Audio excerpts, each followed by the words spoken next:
ایک شخص حضور پاک صلی اللہ علیہ وسلم کے پاس جا کے عرض کرنے لگا، یا رسول اللہ، میری بیٹی کی شادی ہے، مدد کیجیے۔ حضور پاک صلی اللہ علیہ وسلم نے عرض کیا کہ تم عثمان غنی کے پاس جاؤ۔ عثمان غنی رضی اللہ تعالیٰ عنہ کی بارگاہ میں حاضر ہوا۔ دیکھتا ہے عثمان غنی رضی اللہ تعالیٰ عنہ اپنے خادم کو جھڑک رہے ہیں، کہہ رہے ہیں اور فرما رہے ہیں کہ آج کھانے میں نمک کیوں زیادہ ڈال دیا ہے؟ اگر تم کم ڈالتے تو کل کے لیے بھی بچ جاتا۔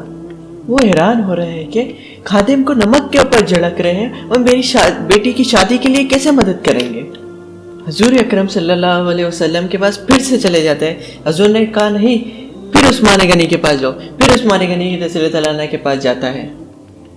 آج جا کے دیکھتے پھر عثمان غنی رضی اللہ تعالیٰ عنہ اپنے خادم کو جھڑک رہے ہیں، کہہ رہے ہیں کہ آج اگر تو چراغ میں تیل کم ڈالتا تو کل کے لیے بھی بچ جاتا۔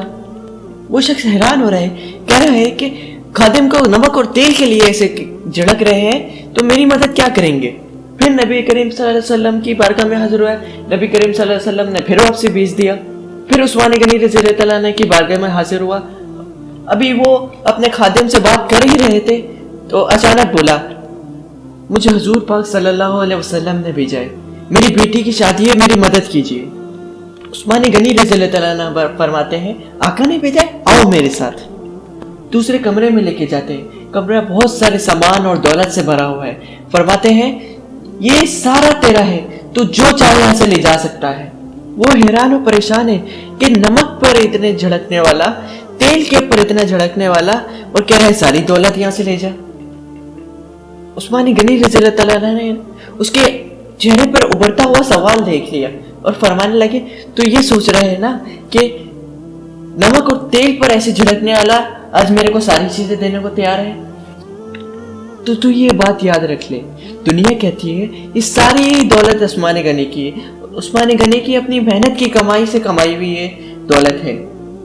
ہاں یہ میں نے کمائی ہے، لیکن جب سے حضور پاک صلی اللہ علیہ وسلم کا کلمہ پڑھا ہے، اب میری دولت میری نہیں رہی ہے، اب میں اس دولت کا محافظ ہوں، حفاظت کرتا ہوں۔